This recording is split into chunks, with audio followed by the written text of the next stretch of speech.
Salut les athlètes, c'est Fred et je vous retrouve pour une vidéo spéciale parce qu'aujourd'hui, je reçois Samuel Nadeau. Samuel, comment tu vas? Ça va quoi? Ça va super. Tranquille. Je suis content d'être avec toi aujourd'hui pour un format de vidéo un peu nouveau. Ouais. C'est-à-dire qu'aujourd'hui, on va vraiment faire une interview, mais je veux vraiment que ça ressemble à une discussion. Ce ne sera pas une interview classique, hyper formatée. Là, on est là pour parler vrai. Échanger. Ouais, échanger. Donc Samuel, est-ce que tu peux te présenter rapidement pour ceux qui ne te connaissent pas? Alors, présenter, ancien basketteur professionnel, aujourd'hui éducateur sportif à la ville de Sarcelles et pour le club de Pierrefitte. Après, qu'est-ce que je peux dire de plus sur moi? Je suis un gamin issu de la banlieue parisienne. J'ai grandi un peu partout dans la région de l'Île-de-France. On me connaît pour mon parcours au niveau du basket, qui a été, on va dire, super rapide. Et voilà, je suis un enfant d'ici et de là-bas. Un enfant d'ici et de là-bas. Tu parlais justement de la région parisienne. Toi, tu as grandi à Sarcelles. Ouais. C'est une ville qui t'est chère. Qui m'est très chère. Après, j'ai grandi un peu partout. C'est pour ça que je dis que je suis un enfant de la région parisienne parce que je suis né à Colombes. Après, avec les difficultés qu'on a rencontrées dans ma famille, je suis parti à Montreuil. Après, je suis parti à Vauréal. Vauréal, c'était en pleine construction. Et je suis revenu à Montreuil, après je suis reparti, on a trouvé l'appartement à Sarcelles. Ma mère a trouvé le premier appartement pour moi et ma soeur à Sarcelles. Donc j'ai grandi un peu partout, mais c'est vrai que Sarcelles, ça a toujours été là. Parce que même petit, j'allais à l'église là-bas. Donc étant à Colombes, j'allais à Sarcelles à l'église. Étant à Montreuil, j'allais à Sarcelles à l'église. Donc je dirais Sarcelles, c'est dans le sang. Ouais, c'est dans le sang. Aujourd'hui, tu es encore à Sarcelles? Oui, je ne bougerai pas. Je ne partirai pas de Sarcelles. Sarcelles, c'est chez moi et j'ai voyagé partout dans le monde, mais c'est à Sarcelles que je veux vivre. Ouais. Et tu parlais de ta carrière d'ancien basketteur. C'est vrai, quand on entend ton nom, on pense souvent au Real Madrid. Ouais. Est-ce que toi, ça te dérange, cette étiquette de, tu sais, cette porte d'entrée? Parce que quand on présente Samuel Nadeau, ancien basketteur, ah ouais, ok. Non, ça ne me dérange pas. Ça fait partie de mon histoire. Après, c'est vrai que les gens me regardent avec des grands yeux quand on parle de Real Madrid, ils s'imaginent un tas de choses.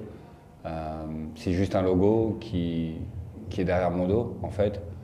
Et je le prends pas mal parce qu'en fait, ça m'a ouvert plein de portes. Et ça continue de le faire. Et c'est plus une fierté.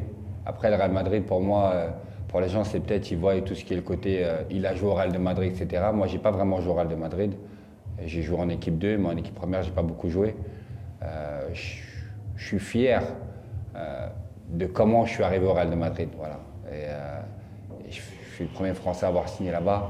Donc ça, c'est vraiment une fierté. Après, le reste, non, c'est une fierté pour moi, mais ça me dérange pas en fait. Ça fait partie de moi, comme un tas d'autres choses. Voilà. Et justement, tu parlais un peu de ton histoire aussi avec le basket qui a été rapide, d'après tes propres mots. Est-ce qu'on peut revenir justement sur ton début avec le basket? Comment ça s'est passé? Quand est-ce que tu es tombé amoureux de ce jeu? Alors, j'étais en 6e à Montreuil. On va dire mon meilleur ami qui s'appelle Cédric Médélis, qui venait de la Guyane, qui me disait voilà, Sambi, on fait du basket, etc. Moi, j'avais fait de l'athlé un peu avant, du foot tout le temps, de rue, etc. Et j'ai dit du basket, je lui dis ouais si tu veux, on essaie, il m'a dit non c'est trop bon tout ça, non Gun on y jouait, il a commencé à me parler d'Iverson, Georgetown et un tas de trucs. Et pour moi ça me parlait pas, voilà. Et dès que j'ai touché la balle en fait, je me rappellerai tout le temps. Au collège j'ai mis un panier, 2 paniers, je me suis dit wow, c'est trop bien ce truc là. Et depuis en fait j'ai jamais lâché. Les sensations que ça m'a procuré à ce moment-là, c'était juste magique et j'ai rien changé quoi. Depuis, je suis amoureux de ce sport quoi. Et ce premier contact avec le basket, très vite, ça s'est matérialisé avec de la pratique en club? Ben non, la première année, j'ai joué en street, donc je jouais beaucoup dehors, etc. Après, je me suis inscrit et à partir de là, les choses sont devenues un peu plus sérieuses et j'ai découvert en fait que j'avais du talent parce que j'ai tout de suite fait partie de la sélection Seine-Saint-Denis et je faisais partie des meilleurs. Donc oui, à partir de là, j'ai compris qu'il y avait quelque chose à faire. Ok, et justement, le quelque chose à faire, c'est ce départ aux États-Unis. Tu avais quel âge? Alors le départ aux États-Unis, c'est venu bien après. Quand j'ai quitté Montreuil, c'était mon premier club, je suis venu à Sarcelles. À Sarcelles aussi, j'ai fait mes preuves, je suis parti à Levallois. Et de Levallois, je suis parti aux États-Unis. Donc je suis parti aux États-Unis à l'âge de, on va dire, 15 ans. 15 ans. 15 ans, voilà. Ok, donc 15 ans, tu t'atterris où? Dans le New Jersey, il me Dans le New semble. Jersey, à Newark. Newark, dans le New Jersey. Et c'était pas facile, mais pareil, ça fait partie de mon histoire. Est-ce que tu peux, là, si on se replonge dans le passé, là, et ce jour où tu as décidé de, ouais, faut que je parte, qu'est-ce qui s'est passé dans ta tête? Alors pour moi, il s'est rien passé de spécial en vrai, parce que j'étais dans ma tête, je pensais beaucoup à la NBA. Je pensais même presque qu'à ça. Je rêvais pas de jouer en Pro A, pas en Pro B, pas en Europe. La seule chose que je dois admettre, c'est que j'ai jamais réfléchi à comment je pouvais y aller. Voilà, je me suis dit, je vais faire partie des meilleurs et je vais aller à la NBA. Et quand j'ai rencontré Babacar Sy, lui il m'a fait comprendre que c'était possible, que j'aille au State. Qui est Babacar Sy pour Babacar Sy pour moi c'est mon mentor. C'est quelqu'un qui a créé une association dans le biais d'aider plein de jeunes à réaliser leurs rêves. Et il a utilisé le basket. Et c'est comme ça que je l'ai rencontré. À l'époque, ça s'appelait Giant Step. Aujourd'hui, on appelle ça Giving. L'association s'appelle Giving Back. Mais l'action est devenue plus grande aujourd'hui. Mais de base, il utilisait comme outil le basketball. Et quand il est venu me voir pour me dire que je pouvais aller jouer aux États-Unis, que là-bas je serais plus compris, etc. Au début, je l'ai regardé, je me suis dit, genre déjà quoi, là je peux jouer là. Quand même l'a confirmé. Moi, je l'ai cru. Mais je me suis dit, non, les Américains, c'est chaud, je pourrais pas, j'en suis sûr. Il faut que je travaille encore. Et il a fait venir un scout, etc. Et à partir de là, le scout a validé. Et le déclic s'est fait de là, quoi. Je me suis dit, ok, c'est parti. Si le scout il valide, lui, il est de là-bas, c'est un Américain, il connaît. Donc voilà, il n'avait pas menti. Et comment ça s'est passé justement? Il est allé voir ta mère Déjà, quand il me l'a dit, moi, je suis parti dire à ma mère. Ma mère, elle m'a dit, mais qu'est-ce que tu racontes, les États-Unis? Je dis, si, il y a une détection là, je vais aller. Le scout, il doit venir voir, etc. Et si je suis pris, tac. Et quand j'ai été pris, je suis rentré, je lui ai dit, je pars au State. Il m'a dit, tu pars où? Je dis, ouais, je pars au State. Il m'a dit, mais non, t'as le Valois, tout ça, nanana. Je lui ai dit, hey, moi, je pars aux États-Unis. Elle m'a dit, mais comment on fait? Je dis, bah, je pars, il n'y a pas de... Comment on fait? Donc, on s'est organisé financièrement pour pouvoir payer le billet d'avion, tout ça. D'accord, parce que tu as quand même dû, toi, sortir l'argent pour partir. Non, le billet d'avion, oui. Okay. Après, une fois là-bas, vu que je suis parti assez tôt pour perfectionner mon anglais, etc., je n'ai pas fini mon année scolaire, on va dire, entièrement. Ouais. Je suis parti, je suis resté chez le scout, justement. Ouais. Et après, je travaillais un petit peu, je nettoyais les camps, donc les chambres, etc. Donc là, aux États-Unis. Ouais, aux États-Unis, pour justement, on va dire, financer, entre guillemets, les camps que j'avais à faire là-bas. Le premier, c'était à Pocono. Après, j'ai fait le Eastern Invitational. Et tout a démarré de là, quoi. Donc, j'ai trouvé mon école. Et je suis revenu en France. Et après, j'ai pris mes sacs et je suis reparti, quoi. D'accord. Hein. Comment ça s'est passé? C'était l'été? L'été, ouais. C'était en quelle année? En 98. 98, donc tu pars l'été? Je pars l'été, un peu avant. Parce que D'accord. je passe pas mon brevet ni rien. Donc je pars un peu avant. D'accord. Tu fais des camps de basket? Je fais des camps de basket. Ok. Voilà. Je reviens. Et après, je repars pour la rentrée, quoi. Tout de suite en septembre? Ouais, septembre direct. Ok, donc tu repars tout de suite. Voilà, je fais un aller-retour. D'accord. Et là, tu t'es inscrit dans... Je suis inscrit dans un lycée public qui s'appelle Newark Eastside. À cette époque, c'était pas un lycée, on va dire, très connu. Il y avait 2-3 joueurs qui étaient passés par là et qui avaient créé un peu l'histoire du lycée, mais moi, j'y connaissais rien en tout cas. Voilà, j'avais pas entendu parler ni quoi que ce soit. Et j'arrive là-bas, c'est une école publique, donc moi, j'attendais un visa. Et le scout me dit non, ça va venir, etc. T'inquiète pas. Et en fait, je connaissais pas, ni Babacar, on connaissait pas très bien la formule propre. Et en fin de compte, j'ai jamais eu de visa. Donc je me suis retrouvé clandestin à Newark, dans le New Jersey. Mais moi, je voyais que le basket. Voilà, je voyais que le basket. Et c'est vrai que c'était dur de se retrouver dans cette peau de clandestin. Ouais. Parce que, étant petit, on peut souvent se moquer de dire ah, lui, c'est un clandé, etc. Mais là, moi, j'étais sans papier aux États-Unis. Mais dans ma tête, il n'y avait qu'un seul objectif, c'était la NBA, réussir. Donc tout se passait bien sur le terrain. Dans le quotidien, c'était pas trop ça parce que bon, mon coach faisait pas ce qu'il avait à faire.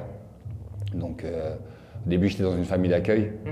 Et vu l'éducation que j'ai reçue de ma mère, bah, moi, dans cette famille d'accueil, je faisais la vaisselle, je rangeais, etc. Je faisais le nettoyage. Et Sylvia, elle était, voilà, ah, t'es mon fils, t'es un fils parfait, etc. Ce que tu fais là, mes enfants, ils le font pas. Donc ça a créé un peu de jalousie avec ses enfants. Et ils commençaient à avoir des petites embrouilles. Et moi, je voulais pas rester dans ce truc-là. Donc je suis parti dans un appartement que mon coach mettait à disposition pour les autres joueurs. Et c'est là que j'ai rejoint un autre coéquipier à moi qui est venu après moi, qui s'appelle Kudjo Sogadzi. Et en fait, on est resté dans cet appartement-là avec un Hugo qui était dans notre équipe, qui s'appelle Vladimir. Et on était les trois là-dedans, à vivre. Et c'était compliqué parce qu'on mangeait pas à notre faim. Des fois, on mangeait pas. On vivait avec des souris, etc. C'était un peu un appart glauque, on va dire. Vous étiez entre adolescents en plus. Entre adolescents et vraiment livrés à nous-mêmes, quoi. Donc c'est la première fois que j'allais mendier pour pouvoir manger dans le restaurant qui était en dessous. Je me trouvais dans cette situation-là. Mais voilà, c'est un parcours de vie, je l'accepte. Je devais passer par là. J'ai bu de l'eau quand j'avais faim et j'allais me coucher. Ça ne m'empêchait pas d'être performant sur le terrain, donc ça ne m'a pas dérangé en vrai. D'accord. Voilà. Mais est-ce que tu as vécu avec cette peur du jour au lendemain de repartir en France parce que tu étais dans une situation où tu étais clandestin? Non, à aucun moment je me disais ils vont m'attraper. Pour moi, j'étais tellement dans mon petit coin à faire mon truc bien, j'étais pas dans les bêtises. Je me disais ils peuvent pas venir me contrôler et au pire s'ils me contrôlent, je donne ma ID. Tu sais, c'est la carte de high school et je dis voilà, j'ai pas mon passeport, ils vont pas me dire ouais papier, faites-moi avoir votre visa, etc. Donc je me sentais en sécurité. Le seul moment où j'avais peur, c'est quand on voyageait avec mon équipe EAU, les Roadrunners. On prenait l'avion, etc. Là, je me disais, oh, comment je fais? Mais avec mon ID, ça passait. Donc, comme c'était des vols internes, ça passait. Mais c'est le seul moment où j'avais un peu peur. Parce que je me dis, s'ils m'attrapent, là, je suis cuit. Voilà. Et justement, là, ces difficultés, ça a forgé le joueur ou l'être humain, l'homme qui était en développement? Ben, moi, j'ai pas eu un parcours facile. Mon père nous a donné un peu des leçons de vie assez tôt. Donc, ce que je vivais aux États-Unis, c'était du yaourt. C'était rien de. Voilà, je le digérais facilement. C'était pas rien de compliqué. Donc, je pense pas que ça m'a forgé. Par contre, je me suis battu. Voilà. Je me suis battu pour exister. Je me suis battu pour être reconnu. Parce que les États-Unis, c'est pas la France. Au niveau du sport non plus, au niveau des états d'âme non plus. Aux États-Unis, il faut être le meilleur. Voilà. Tout le monde veut être le meilleur. Il y a une compétition qui est énorme dans le sport comme en dehors du terrain. Donc je me suis battu pour exister, ça oui. Et je pense qu'aujourd'hui, c'est quelque chose qui m'allait parce que j'avais cette mentalité de vouloir toujours être en haut, de ne pas faire partie du dernier wagon. Voilà. Donc ça allait avec ce que j'étais. Mais je ne pense pas que ça m'a éduqué ou que ça m'a. Voilà, ça n'a pas changé qui j'étais tout de suite en fait. D'accord. Parce que j'étais déjà dans cette attitude-là, dans cette mentalité-là. Je n'ai pas attendu d'aller au State pour être un Américain comme je dis. D'accord. Et justement, cette attitude, cette mentalité, elle t'a permis, toi, de performer tout de suite aux États-Unis parce que ça allait très vite et finalement, on a parlé de toi très rapidement aussi. Oui, moi quand je suis arrivé là-bas, je me rappelle dans mon lycée, on me disait Frenchy, ouais, tu sais jouer et tout ça. Je l'ai regardé, je fais, si vous savez, vous allez voir qu'on va se voir sur le terrain. Parce qu'il y a des périodes en fait. Le basket, c'est une période, le baseball, c'est une période, etc. Et j'attendais la période de basket qu'elle commence. Parce que je jouais avec mon entraîneur à AU, Sandy, mais je ne pouvais pas encore jouer avec le lycée. Et tous les gens en fait dans le lycée, on se regardait. Mais moi, j'étais mort de rire parce que je me disais, ouais, ils disaient, ah, le petit français là-bas, lui, on va le cartonner. Mais quand j'ai eu le cuir dans mes mains, je crois qu'ils ont découvert la France avec. T'étais prêt? J'étais prêt, ça a fait du buzz tout de suite, ça a parlé tout de suite, ça m'a donné de la crédibilité, du respect. C'était vraiment de très bonnes sensations parce que quand les gens ils t'acceptent tout de suite par rapport à ce que tu produis, en fait, tu te dis, ah, ils ont compris. Donc ils m'ont respecté d'abord par rapport au basket et puis après ils ont appris à me connaître en tant que personne. Mais sur le terrain, ils ont vu clair très vite. Et donc au lycée, tu as fait des grosses perfs. Ouais. Il y a une époque où il y avait Darwan Wagner qui avait marqué 100 points. Il les a marqués après. Il les a marqués après. Ouais. Mais toi, avant, du coup, tu avais marqué. J'ai mis 61 points dans un match à Philadelphie. Ça, c'était dans ma deuxième année, quand j'étais à Life Center Academy. Et Babacar était venu me voir. Je me rappellerai toujours. Je la répète souvent cette histoire qu'on me demande. J'étais malade. Je n'avais pas joué le match. Je crois que j'avais une sorte d'angine, je sais pas ce que j'avais, mais j'avais de la fièvre, j'étais pas trop bien. Je décide de jouer le match quand même parce que Babacar est là, etc. Et en fait, je score. Faut bien être clair. High school, c'est 4 fois 8 minutes. Donc c'est vraiment court comme match. Ça va très très vite.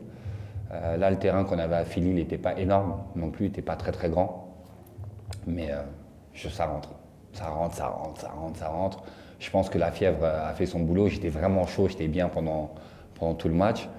Puis à la fin, la magie part parce qu'il y a Johan Sangare qui me dit « Oh, t'es en train d'exploser les records ». Il était avec toi, ouais, c'était avec moi ouais. à cette époque-là. Et je dis « T'as dit quoi ?» Il me dit « Ouais, t'as 50 points, je sais pas quoi ». Je dis « Qu'est-ce qu'il raconte ?» Tu calculais pas. Moi, je calculais pas, moi. Moi, je faisais mon boulot, c'est je score. Voilà, tu jouais, tu pensais à rien. Juste, et au final, quand il m'a dit ça, tout de suite, ça a coupé la magie. Bon, je continue à scorer, mais c'est pas pareil, ça rentre plus comme des perles en fait. Et ça s'envole plus comme des perles.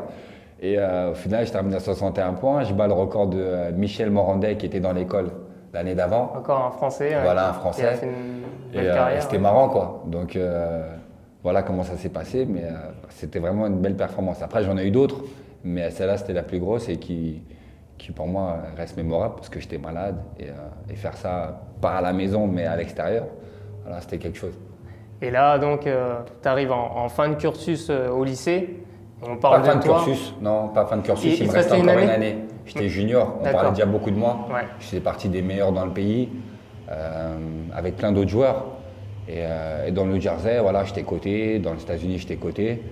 Et c'était une période un peu floue parce qu'on parlait beaucoup d'NBA, on parlait beaucoup d'université. À l'époque, les lycéens pouvaient rejoindre encore directement. À l'NBA, ouais, on pouvait faire ça. Donc toi, tu as eu des propositions, comment ça s'est passé? J'ai pas eu de proposition. Mon entraîneur AAU, Sandy Pagnoni, il avait eu Al Harrington qui l'avait formé, c'est lui qui l'avait envoyé à NBA. Il avait eu plein d'autres joueurs NBA aussi, comme Anthony Evans, plein d'autres. Et d'ailleurs, le dernier qu'il a eu qui explose, c'est Kyrie Irving. Okay. Donc lui, il savait. Le travail qu'il avait fait avec Al Harrington, dès le départ, il avait pris, c'est un joueur qui ne savait pas jouer, et il l'a formé de ses mains, quoi. Et il m'a dit ça, mais tu vas à la NBA après le lycée. Après, je lui disais, si tu racontes, il m'a dit, je te le dis. Il m'a dit, je vois, etc., tu as du talent. Il me dit, on a dû beaucoup travailler parce qu'il n'avait pas de talent. Donc c'est vraiment du hard work. Mais toi, tu as déjà ça, si tu m'écoutes, tu vas le faire. Et moi, j'étais tout excité parce que c'était un de mes rêves. Ouais. Je voulais devenir pro très très jeune. Et voilà, donc il n'y avait pas de scout qui venait me parler directement. Je recevais plein de lettres d'universités, de toutes les grosses universités. Mais dans ma tête, moi, c'était la NBA. Quelle université, juste pour… Duke, Villanova, Seton Hall, North Carolina State, UCLA, presque toutes, ouais, franchement. Après, toutes les lettres, voilà, le top du top. Après, ce que tu reçois, c'est pas forcément que tu iras, en fait. Mais je sais qu'en tant que junior, recevoir tous ces courriers-là, tous les jours, recevoir une dizaine de lettres, voilà, je savais que j'allais tomber sur une grosse université, ou j'allais aller dans une grosse université. Moi, j'avais déjà fait mon choix. J'étais tombé amoureux d'une université déjà, qui me recrutait très très bien. C'était Villanova ou Texas Longhorn. Mais je pense que j'aurais été à Villanova si j'avais terminé mon cursus lycéen. C'est à Philadelphie, hein, Villanova. Ouais, exactement, ouais. Villanova. Ouais. J'en profite, là, on va couper un peu ton histoire pour parler justement de la NCAA. Tu sais qu'il y a des polémiques sur ce qu'ils font. Ouais. En fait, c'est qu'ils profitent du talent de jeunes athlètes, mais derrière, ils ne les rémunèrent pas. Ouais. Et c'est vrai que là, aux États-Unis, il y a des vrais débats. Est-ce que la NCAA, justement, se fait de l'argent dans le dos des joueurs? Et je ne sais pas si tu regardes la série Ballers. Non, je ne la regarde pas. Non. En fait, c'est une série sur le foot US, mais c'est exactement le même problème. Il parle justement de ça. Toi, qu'est-ce que tu en penses de ce qu'ils font, en fait c'est marrant parce que bon, c'est quelque chose que j'ai vécu un peu. Ils se font de l'argent, mais en même temps, je pense que les gros joueurs qui recrutent, ce pas des joueurs qui viennent pour rien. Voilà. Je pense qu'il y a des choses qui sont offertes, qui sont données, qui ne sont pas legit comme on dit au State, on n'a pas le droit, ouais. C'est dans le dos. Mais il y a beaucoup de joueurs qui ont reçu beaucoup de choses pour aller dans les facs où ils ont été, ou leurs parents. Après, je trouve ça malhonnête de la NCAA parce qu'ils font beaucoup d'argent. On peut regarder par exemple cette année à Duke avec les joueurs qu'ils ont eus, Zayn et compagnie. Voilà. Et il n'y a rien qui est donné à ces joueurs-là en fait. Et moi je trouve ça malhonnête parce qu'en fait, sans ces joueurs-là, personne ne connaîtrait Duc quoi. Ouais. Duc qui, Duc quoi, on n'en parlerait pas. Maintenant, il faut regarder les deux côtés. Il y a une bourse qui est donnée, ça coûte beaucoup d'argent, donc ça permet aux joueurs, à l'athlète d'étudier. Mais au-delà de ça, je pense qu'il y a vraiment un gain. Et je pense que ça devrait être, même si ce n'est pas donné directement, mis sur un compte ou trouver une formule qui permet justement aux joueurs d'avoir le fruit de son travail ou le fruit de ce qu'il est. Parce qu'il y a des joueurs des fois qui sortent d'université qui ne sont pas forcément pros. Et je pense que cet argent qu'ils ont gagné de par leur carrière universitaire leur permettrait de faire un tas de choses, quoi. Comme de s'acheter peut-être une maison déjà ou de faire quelque chose parce que c'est de l'argent qui leur revient, quoi. Ils vendent des maillots à leur nom, les chaînes de télévision elles ne viennent pas pour Duc, elles viennent pour le joueur. Voilà. Donc voilà. Justement, là on peut revenir directement dans ton histoire. Après le lycée, tu as pris un choix, un chemin différent de la NCAA, de la NBA. Est-ce que tu peux justement dire qu'est-ce qui s'est passé à cette période? Alors, j'ai fait le choix pas parce que je voulais. Moi, mon objectif vraiment, c'était d'aller en NBA pour aider ma mère. Je le dis, j'ai pas honte. Quand j'ai commencé le basket et que j'ai compris que je voulais en faire mon métier, je rêvais pas de jouer dans une ligue pour dire je suis pro. Voilà, ou que les gens. Non, moi, je voulais gagner de l'argent. La NBA, pour moi, c'était des dollars à l'époque. Il n'y avait pas d'euros, c'était les dollars et les francs. C'était clair que les dollars, c'était quelque chose d'énorme à l'époque. Et moi, je voulais beaucoup de dollars pour aider ma mère. Et quand ma mère est venue me voir pour m'annoncer qu'elle était malade, moi, je ne l'avais pas vue, ça faisait déjà plus d'1 an. Donc, elle vient me voir. Je ne pouvais pas rentrer en France de toute manière avec ma situation. Et elle m'annonce qu'elle est malade. Moi, dans ma tête, je dis OK. J'ai pris le basket pour aider ma mère financièrement. Là, elle me dit qu'elle est malade. Je parle avec les docteurs, ils n'arrivent pas à m'expliquer qu'en fait, il y a déjà un traitement qui est là, qui peut aider. Ils me disent juste que voilà, cette maladie, ça donne des cancers, un cancer du foie, de ci, de ça, et que voilà, on en meurt, quoi. Là, je dis, mais il n'y a pas. Et eux, non, voilà, c'est comme ci, c'est comme ça, mais tu as de la chance parce que ta mère, elle a le virus, mais il est endormi, etc. Et dans ma tête, je me dis, j'ai quelle chance? Parce que demain, ça se déclenche, personne ne contrôle rien. Donc je dis à ma mère, non, je rentre. Elle me dit non, je t'ai pas venu pour te dire ça, pour que tu rentres, etc. Termine, c'est bien ce que tu fais, il faut continuer.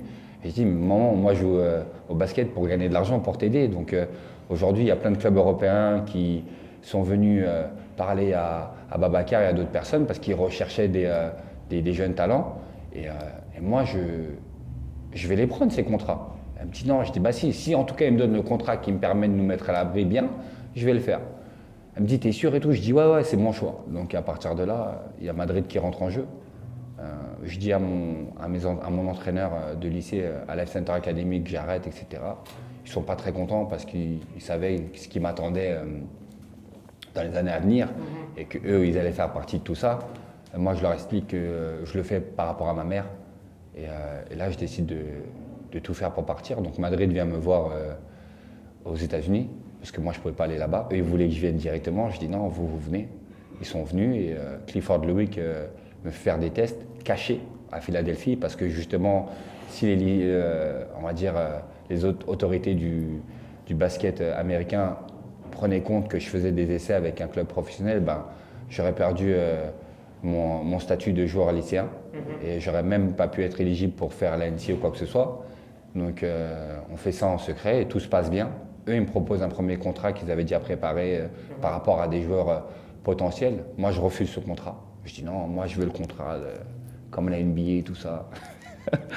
Et eux, ils me disent, mais si tu racontes et tout, nous, on est le Real Madrid, nanana, on te propose ça. Nanana. Je dis, moi, je viens pas. Voilà, je vais continuer et je viens pas.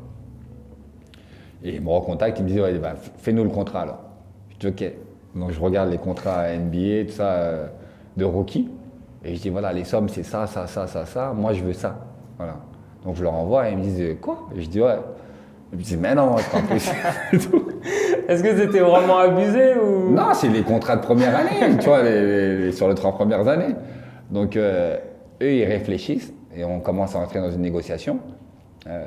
Et là, je leur dis, voilà, moi, ça ne me dérange pas. Il me faut telle somme pour commencer, sûr. Comme ça, je paye les crédits que mon père a laissés à ma mère et tout. Et après, le reste, j'ai un bon salaire, tout le reste, on le met en bonus. Ça veut dire que si je joue, vous me payez ça. Voilà. Comme ça, il n'y a pas de truc. Ils me disent quoi? Je dis ouais, si je joue, vous me payez la somme entière. Et ils me disent ok. Donc, je suis dans. Le contrat fait du bruit. Parce qu'ils disent oh, il a signé pour je sais pas combien de millions de dollars, nanani, nanana. Samuel Nadeau aussi, Samuel Nadeau ça. Mais ce que les gens ne savaient pas, c'est qu'il y avait des bonus dedans en fait. Ça dépendait d'un temps de jeu, ça dépendait d'un tas de choses. Mais j'avais un gros salaire quand même. Et j'avais déjà mis ma famille, ma mère à l'abri et j'avais retiré les crédits. Donc je rentre en Europe et puis voilà, j'ai réalisé mon rêve. Parce que mon rêve c'était d'aider ma mère.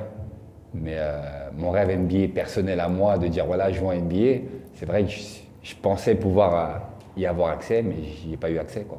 D'accord. Parce que qu'est-ce qui s'est passé ensuite à Madrid? Donc tu es là. À Madrid, ce qui s'est passé, c'est que Scariolo, Sergio, monsieur Scariolo. Donc ancien sélectionneur d'équipe voilà, d'Espagne. Voilà, il est en place, il faisait une mauvaise saison. Moi, ils viennent. Clifford Louis vient me recruter. Il va y avoir un changement d'entraîneur. C'était peut-être Clifford qui allait devenir entraîneur avec Tirso Llorente, qui était mon entraîneur de la deuxième équipe. Et ils allaient peut-être prendre le spot de la première équipe. Et au final, Sergio gagne les playoffs. Et il le conserve. Donc lui, il me voit en fin de saison. Il sait que je suis là, il a appris que j'étais là, etc. Et on parle. Et en fait, ce qu'on m'avait dit moi, quand j'ai signé, c'est pas ce que lui il dit. Donc on ne rentre pas dans un conflit, mais je lui dis écoute, si moi tu ne comptes pas me faire jouer, il n'y a pas de souci. Moi je ne vais pas rester en équipe 2, mais moi, transférez-moi dans une autre équipe, prêtez-moi, et voilà. Et lui il me dit non, tu restes. Après je dis mais il est bizarre lui, il ne veut pas me faire jouer en équipe première, mais il me dit je reste. Alors au début je me dis c'est bizarre, et après je dis non, je vais accepter le challenge. C'est rien ça. Donc moi je ne respectais pas le Madrid, dans le sens où pour moi Madrid c'était Roberto Carlos, des joueurs de foot, mais au basket, c'était rien. C'est qui tu vois. Et j'ai mis mon nez dans l'histoire, je regardais, je me suis dit oh. Ok. Il y a un sacré il y a tel joueur, il y a tel joueur, il y a tel joueur, il y a tel joueur. Et je dis ah d'accord, c'est ça le Real, ok. Et au final, il ne me fait pas jouer. Je m'entraîne, je fais tout ce que j'ai à faire. En équipe 2, je m'amuse, c'est facile.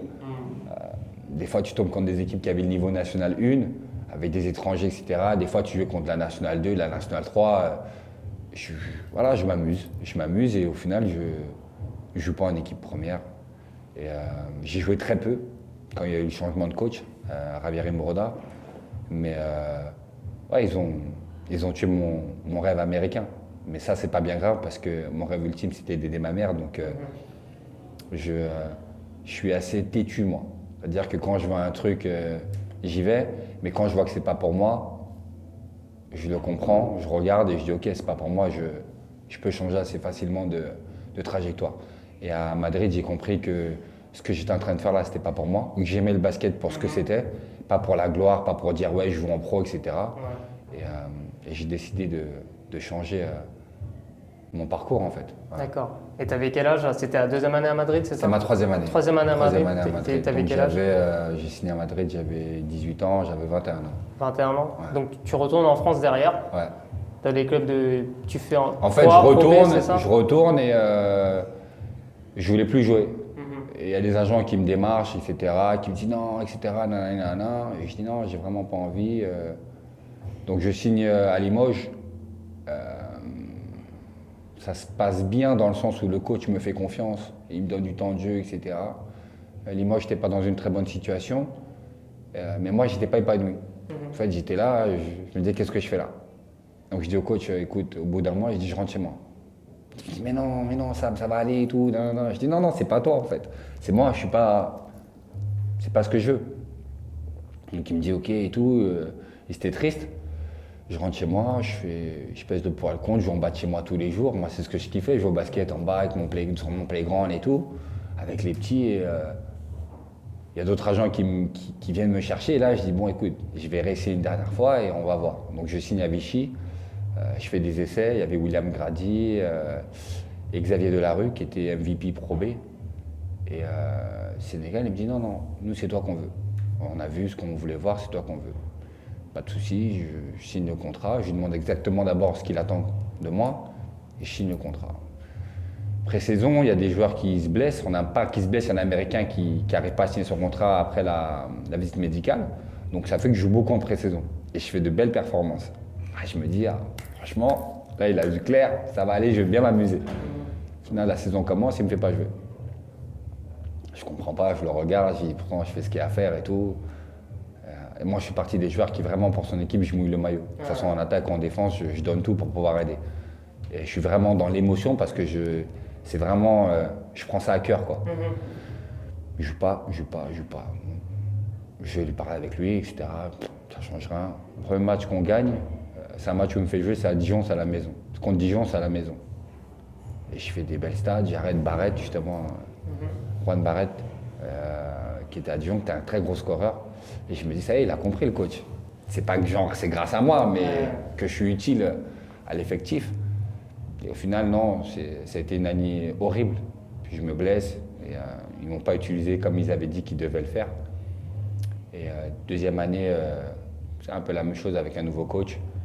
Et moi, je décide à ce moment-là d'arrêter, quoi. Je me dis, si le problème vient de moi, il n'y a pas de souci. Moi, je pense qu'il vient d'eux. Mais ça ne me dérange pas. La Pro A, la Pro B ou la Fédération française ne m'accepte pas ou ça passe pas, je rentre chez moi. Tu t'es senti trahi à ce moment-là ou pas? Trahi, oui, par le Sénégal. Pas par Borg, parce que Borg il est venu parce qu'il coupe Sénégal, mais trahi par Sénégal, oui. Parce que c'est Jean-Michel Sénégal. Voilà, Jean-Michel Sénégal. Ouais. Ce qu'il avait dit, il ne l'a pas fait. Après, peut-être que je sais pas, il s'était peut-être trompé quand il m'a signé, peut-être. Mais il aurait dû avoir le courage de me dire, Sam, tu joueras pas, ou j'ai pas besoin de toi vraiment, en fait, c'est pas ça. Et moi, je suis venu lui parler. Et ça arrive souvent aujourd'hui, beaucoup de joueurs signent dans des clubs. Et en fait, il y a tout un engouement, toute une drague qui se fait pour que le joueur arrive. Et une fois qu'il est là, on ne l'utilise pas. Et au lieu d'avoir l'honnêteté de dire, écoute, voilà, ils disent rien. Donc le joueur, en fait, il est en train de devenir fou tout seul. Il y en a qui communiquent, il y en a qui ne communiquent pas. Mais moi, ça, j'accepte pas. Moi, tu m'aimes pas, tu as le droit de me dire que tu m'aimes pas. Tu as le droit de me dire que tu n'as pas envie de me faire jouer. Il n'y a pas de souci. On va s'arranger, on peut couper le contrat, ou je sais pas moi. Ou moi, je sais que chaque samedi, je viens, je vais être assis sur le banc. Je vais manger mes pop-corn et voilà. Mais c'était pas ça. Et moi, je suis très franc. Je t'aime bien, je t'aime pas, je t'aime pas. Et c'est comme ça. Et au final, j'ai pas eu cette sincérité de leur part. Mais c'est la vie. Ça m'a fait grandir. Et c'est la vie. Et donc derrière, tu es retourné chez toi? Derrière, je rentre à Sarcelles et puis je dis à mon maire que je vais rentrer en mairie pour aider les jeunes. Après avoir bien réfléchi, parce qu'au début, je voulais être agent d'escale, je voulais faire un tas de choses parce que je parlais de différentes langues. Et le métier que je voulais faire, il est venu assez vite parce que j'aime bien être avec les jeunes, redonner. Je me suis dit non, éducateur sportif, ça peut être bien, etc. Ou en maison de quartier. Et le maire, il me dit, mais t'es fou, t'as 24 ans, qu'est-ce que tu fais? Non, tu dois continuer. Je dis non, je vais aider le club de la ville. Et puis si je réussis à les faire monter, tu me donnes le job et tout. Et il me dit, ok, deal. Deal. Donc je reviens dans mon club, un de mes clubs formateurs.